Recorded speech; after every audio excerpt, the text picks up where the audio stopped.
हम last time हमने क्या देखा था, हमने C1 C2 फाइंड किया था। अब देखो जो आइगन वैल्यूज है वो पता है कहाँ से निकलती हैं बच्चे? आइगन वैल्यूज निकलती हैं आपकी, दे कम फ्रॉम, देखो हमने पढ़ी थी ना वो इक्वेशन, एक पढ़ी थी हमने, व्हाट क्या नाम दिया था मैंने, ए और बी, इक्वेशन ए और बी, वो क्या थी? 1 minus lambda pi by 4 C1 minus lambda by 2, देखना यही थी, हाँ यही थी, lambda by 2 C2 is equal to 1। इस बार में इक्वेशन नंबर ए, उसके बाद थी minus lambda by 2 C1 plus 1 minus lambda pi by 4 C2 is equal to 1। इसको मैं ऐसे लिख सकता हूँ बच्चे, can I write this as 1 minus lambda pi by 4 minus lambda by 2 minus lambda by 2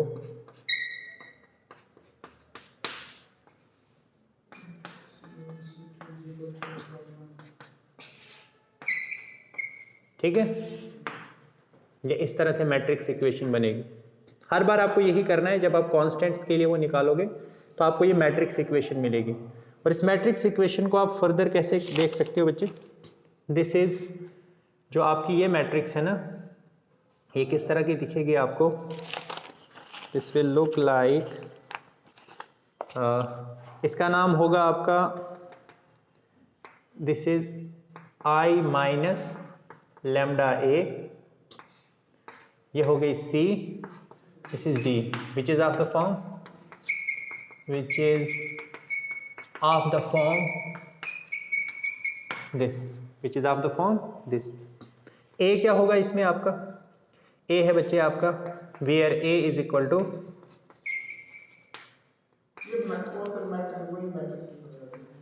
lambda pi by 4, lambda pi by 4, उसके बाद आ गया लैम्डा बाई 2, आएगा lambda by 2 lambda pi by 4, ये आ गई A। C हो, I तो पता ही है आपको, C1 C2 D आ जाएगी, C1 C2 D, C1 C2 क्या है आपका? C1 C2 ही, और D क्या है? D1 D2 विच इज 1 और 1, और I आपको पता ही है, दिस इज 1 0 0 1। करो पुट इनको यहाँ पे, this is 1 minus lambda pi by 4, ठीक है, ये हो जाएगा 0 minus lambda by 2, this is 0 minus lambda by 2, 1 minus lambda pi by 4, ये आपका A। अब ये पूरी सेटिंग करके जो आपकी आइगन वैल्यूज है वो कहाँ से आपको मिलती हैं?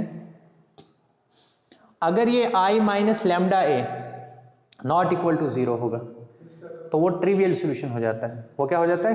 Trivial solution. क्योंकि आपने पढ़ा होगा कि ax is equal to b, जब भी आप इसका ट्रिवियल, अगर डिटर्मिनेंट ऑफ a क्या होगा? नॉट इक्वल टू 0, तो उस केस में आपको मिलता है trivial solution, that is zero solution. क्या मिलता है? सॉरी, ax इक्वल टू 0 तब मिलता है आपको, कुछ भी b भी लिख सकते हो, ax इक्वल टू 0 के कारस्पॉन्डिंग आपको क्या मिलता है? Trivial solution. क्या मिलता है? ट्रिवियल। और अगर mod of a equal to 0 हो जाए तब आपको मिलता है नॉन ट्रिवियल सॉल्यूशन। और नॉन ट्रिवियल सॉल्यूशन जो होता है आइगन वैल्यू की, अगर आपने आइगन इक्वेशन जो हम पढ़ते हैं वो किस तरह से पढ़ते हैं? I minus lambda a equal to 0। हम बोलते हैं कि lambda is eigen value of a if and only if determinant of I minus lambda a का इज इक्वल टू 0। याद है आपको? This is the criterion for eigen value. वैसे यहां पे भी lambda is the eigen value of a if and only if what happens, determinant of I minus lambda a is equal to 0, ठीक है। so lambda will be eigen value if and only if what happens,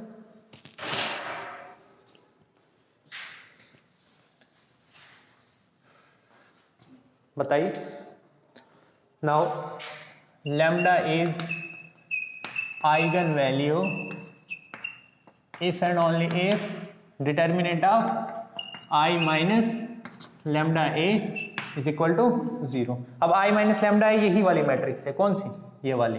this is 1 minus lambda pi by 4 minus lambda by 2 minus lambda by 2 1 minus lambda pi by 4 is equal to 0। अब आ जाएगा। तो lambda eigen value होगा अगर ये हो गया, so this means 1 minus lambda pi का whole square minus minus plus हो जाएगा lambda by 2 square is equal to 0। ये आ गया। यहीं पे हम कल फंसे थे, वहां पे नहीं दिया था एक्सप्लेनेशन कहीं पे भी, वो सीधा लिख दिया था उन्होंने। हाँ यही तो है वो, मैंने इसको मैट्रिक्स इक्वेशन में पहले लिखा।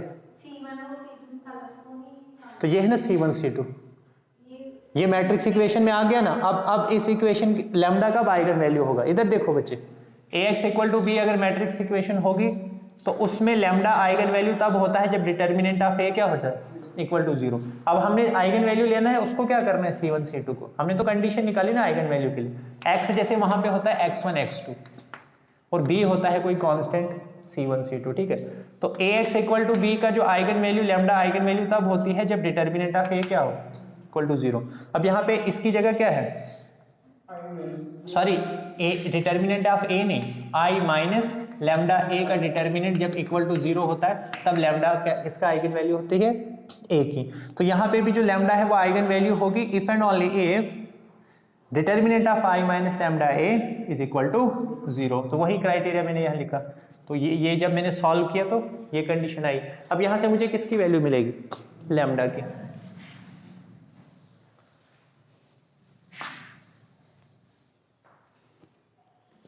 सो निकालो अब लैम्डा की वैल्यू यहां से।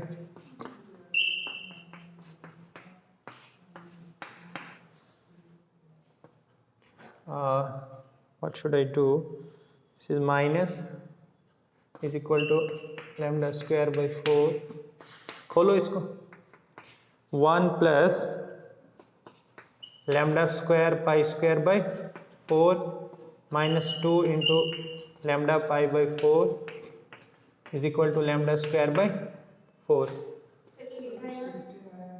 हाँ 16, सॉरी, हाँ यहाँ पे, ठीक है, fine.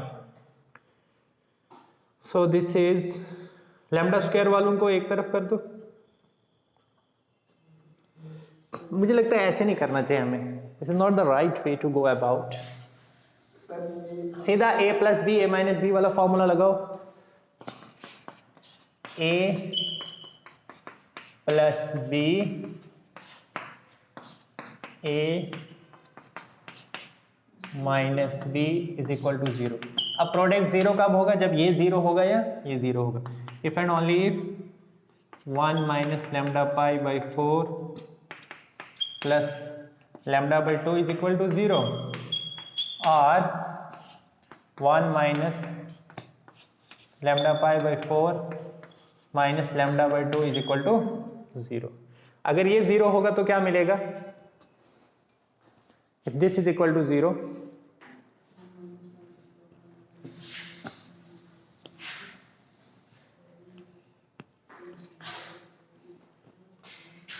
so 1 minus lambda pi by 4 plus lambda by 2 is equal to 0 implies what, बोलो बच्चे। इसको आप ऐसा करो ना, लैम्डा पाई बाई 4 को भी उस तरफ ले लो, लैम्डा बाई 2 को भी इस तरफ ले लो, 1 को यहाँ पे रखो। अब इसको क्या ले लो, एलसीएम। ये एलसीएम हो गया, ये क्या हो जाएगा, लैम्डा पाई, इसमें से कॉमन क्या आएगा, लैम्डा बाई 4, अंदर क्या बचा, pi minus 2, pi minus 2 is equal to 1। तो ये क्या हो जाएगा, लैम्डा बाई 4 हो जाएगा 1 अपान पाई माइनस 2, और लैम्डा क्या होगा 4 अपान पाई माइनस 2। तो एक वैल्यू क्या होगी 4 अपॉन पाई माइनस 2। ये हो जाएगा जब this is equal to 0। If this is equal to 0 then what will happen, and if 1 minus lambda pi by 4 minus lambda by 2 is equal to 0। कहाँ पे बच्चे, कहाँ, ये देखो बच्चे मैंने क्या किया, ये कहाँ है प्लस, ये मैंने पता क्या किया, 1 को मैंने अपनी तरफ रखा, इसको मैंने ट्रांसपोज कर दिया, माइनस लैम्डा पाई बाई 4 उस तरफ जाएगा तो लैम्डा पाई बाई 4 और लैम्डा बाई 2 उस तरफ जाएगा तो माइनस लैम्डा। ठीक है, सिंपल कैलकुलेशन है। सो अब आप 1 को फिर से अपनी तरफ रखिए, उसको दूसरी तरफ भेज दीजिए, हो जाएगा lambda pi by 4 plus lambda by 2। तो यहाँ पे 2 के साथ इसको मल्टीप्लाई कीजिए ऊपर भी, ये हो जाएगा लैम्डा बाई 4 फिर से कॉमन, अंदर क्या बचा पाई प्लस 2, तो ये हो जाएगा बच्चे lambda by 4 into pi plus 2 is equal to 1। तो ये हो जाएगा lambda by 4 is equal to 1 upon 2 plus pi, तो या पाई प्लस 2 ही लिखो, पाई प्लस 2, तो लैम्डा क्या होगा 4 अपॉन पाई प्लस 2। तो लैम्डा की वैल्यू क्या आएगी, या तो 4 अपॉन पाई प्लस 2 या 4 अपॉन पाई माइनस 2। तो कुल मिला के लैम्डा की वैल्यू क्या होगी 4 अपॉन पाई प्लस माइनस 2। ये है आपके आइगन वैल्यूज बच्चे, सो दे आर आइगन वैल्यूज। बात समझ आई? एक और क्वेश्चन करते हैं, put the things in perspective. Okay,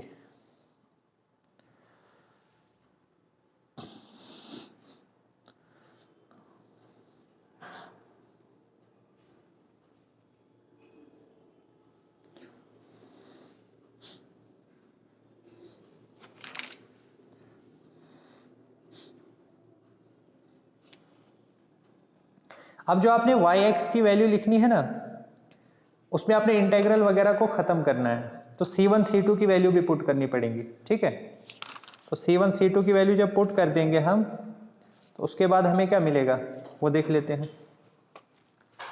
lambda की वैल्यू तो ये हो गई, या तो 4 अपॉन पाई प्लस 2 होगी, लैम्डा को नहीं छेड़ेंगे हम, लैम्डा हमें मिल गया, या तो 4 अपॉन पाई प्लस 2 होगा या 4 अपॉन पाई माइनस 2 का, मतलब इनके कारस्पॉन्डिंग जो y की वैल्यू होगी वो नॉन जीरो होगी। वो क्या होगी, कैरेक्टरिस्टिक फंक्शन जो है वो नॉन जीरो होगा। सॉरी मैं गलत कह रहा हूं, ऐसा नहीं कहना चाहिए। कैरेक्टरिस्टिक फंक्शन वो बनता ही है आइगन वैल्यू की वजह से। तो कारस्पॉन्डिंग टू लैम्डा जो हमें फंक्शन मिलेगा that will B characteristic function, और वैल्यूज वही होती हैं आइगन वैल्यू जिसके कारस्पॉन्डिंग जो फंक्शन हो वो क्या हो जाए नॉन जीरो। तो वही फंक्शन फिर बाद में कैरेक्टरिस्टिक फंक्शन कहलाता है, और लैम्डा की वो वैल्यू हम क्या कहते हैं आइगन वैल्यू कहते हैं, मतलब नॉन ट्रिवियल सॉल्यूशन हमें जिस लैम्डा के कारण ये वो वैल्यूज हैं लैम्डा की 4 अपॉन पाई प्लस 2 और 4 अपॉन पाई माइनस 2 जिसके कारस्पॉन्डिंग हमें नॉन ट्रिवियल सॉल्यूशन मिलेगा, और इसलिए उन नॉन ट्रिवियल सॉल्यूशंस को हम कैरेक्टरिस्टिक फंक्शंस कहते हैं, और ये जो वैल्यूज होती हैं they are called eigen values. तो अब जो आपका y(x) है वो किसके इक्वल था, लिखो जरा। y(x) था आपका, therefore y(x) is equal to 1 plus lambda c1 cos x plus lambda c2 sin x। तो ये हो जाएगा 1 प्लस लैम्डा को बाहर ले लो, अंदर क्या आएगा c1 cos x c2 sin x। So this is 1 plus lambda क्या हो गया आपका 4 अपॉन प्लस माइनस 2, c1 क्या था आपका 1 अपॉन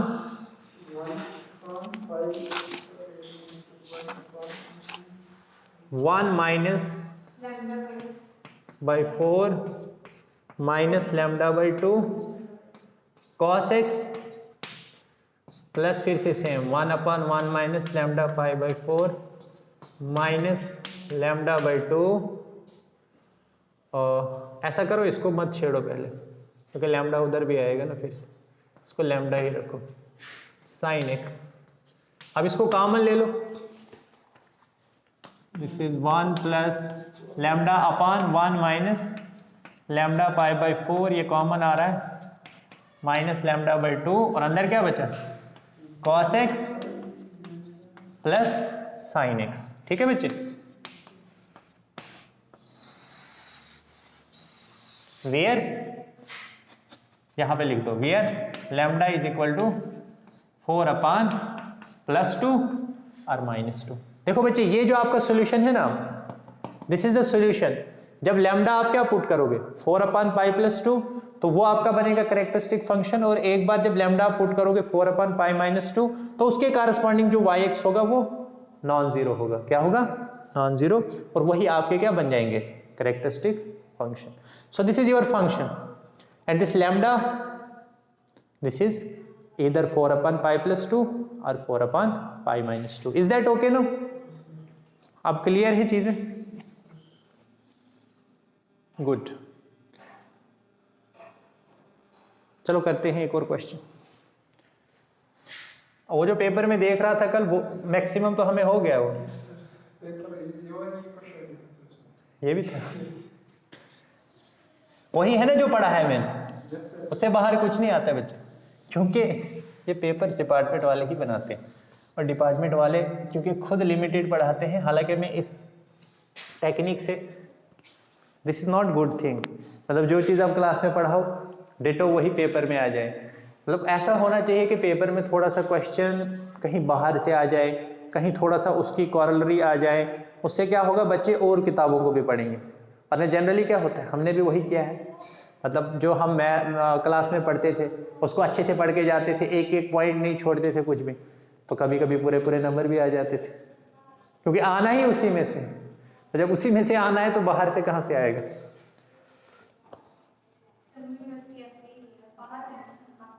नहीं बच्चे ऐसी बात नहीं है। देखो एक चीज़ तो क्लियर है कि जम्मू यूनिवर्सिटी में जाती क्रीम है। मतलब हमारे टाइम ऐसा होता था कि हमारे टाइम वही बच्चा जाता था जिसको सब्जेक्ट पे होल्ड होता था। जैसे जिस टाइम मैं गया था तो उस टाइम होता था 40-60 क्राइटेरिया, मतलब 60 होता था एकेडमिक्स आपका, और उस टाइम की एकेडमिक्स भी बड़ी मैटर करती थी, क्योंकि उस टाइम नंबर नहीं आते थे फुट के हिसाब से जैसे आज देते हैं।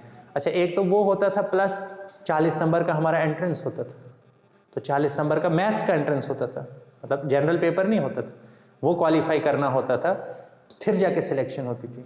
Scenario was different at that point of time.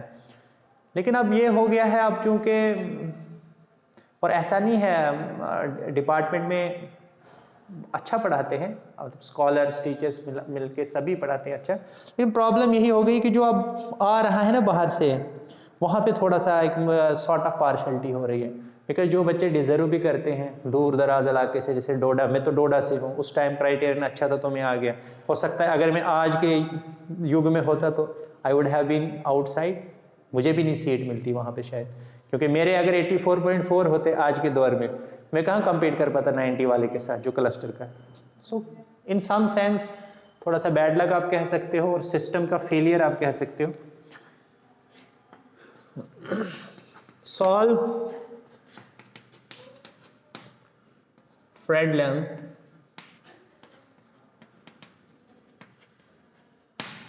Integral equation. यहाँ पे सर को मैंने कहा है, एक प्रस्ताव दिया है कि मैं चाहता हूँ कि चूंकि मेरा खुद भी अभी नेट नहीं हुआ है, तो उसकी वजह ये होती है क्योंकि फोकस नहीं रह पाता है, कभी एमफिल कर रहे हैं कभी कुछ और कर रहे हैं। तो अगर मैंने बोला था सर को कि मैं नेट का यहाँ पे क्लासेस शुरू करेंगे, तो आप में से जो बच्चे इंटरेस्टेड होंगे तो वो खुद लेकर आपको सर से बात करनी कि सर, क्योंकि सर कह रहे थे कि अगर मेरे पास बच्चे होंगे तो फिर मैं वो क्लासेस नेट की शुरू करा सकता हूँ, और आप बच्चे जो है वो अभी से नेट की तैयारी कर सकते हैं, बिकॉज फर्स्ट सेमेस्टर के मैक्सिमम टॉपिक उसमें होते हैं, ग्रेजुएशन के मैक्सिमम टॉपिक उसमें होते हैं, सो यू कैन स्टार्ट। और मैक्सिमम बच्चे आप पीजी खत्म होने से पहले पहले net set and JRF qualify कर लेते हैं, क्योंकि 2 साल तक उसकी वैलिडिटी होती है, और 2 साल का पीजी कोर्स होता है आपका। अगर आपका अभी भी नेट या सेट क्वालिफाई होता है 2 साल तक, वो आपका 2 साल तक आपकी पीजी हो जानी चाहिए, तो वो आपका वैलिड रहता है। ठीक है, तो उसके लिए बारे में आप सोचना। If you are interested, I am very excited, और हमारे पास प्लेटफॉर्म यहाँ पे है, यहीं पे हम क्लासेस ले सकते हैं। ठीक है, सो यू विल डिस्कस, आपस में डिस्कस करके फिर बता देना। क्योंकि मैंने सर को ये प्रस्ताव रखा हुआ है, सर ने कहा लेकिन उसके लिए मुझे बच्चे चाहिए जो विलिंग हो उसके लिए। cos x प्लस, और आपको ज़्यादा फ़ी भी नहीं रखेंगे, नॉमिनल चार्जेस रखेंगे, क्योंकि मकसद पैसा कमाना नहीं है। मैं भी चाहता हूँ कि मैं कुछ सीखूँ और आप भी चाहते हो कि आप कुछ ना कुछ सीख के जाएं। Sine x minus T Y T D T. ठीक है बच्चे, तो कीजिए शुरू। Y X is equal to cos X plus lambda 0 to pi, खोलिए इसको, sine A cos B minus cos A sine B Y T D T. ये मैं आपके लिए असाइनमेंट रखूं? ठीक है, सो दिस इज असाइनमेंट। आज तो नहीं, मैं आपको ये सेंड करूंगा नोट्स में, पहले आप कर लो आज, फिर कल मैं सेंड करता हूं इसको। ठीक है, इसको कर लो आप खुद से।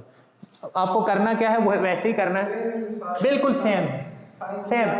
अब जो लास्ट में वहां पे आएगा ना आपको, जैसे मान लो कुछ आएगा आपको, suppose P C one P star C one plus Q C two plus Q star C two is equal to कुछ भी आएगा 1 1 2 2 जो भी d1 d2। तो यहाँ पे कौन सी आपने मैट्रिक्स लेनी है?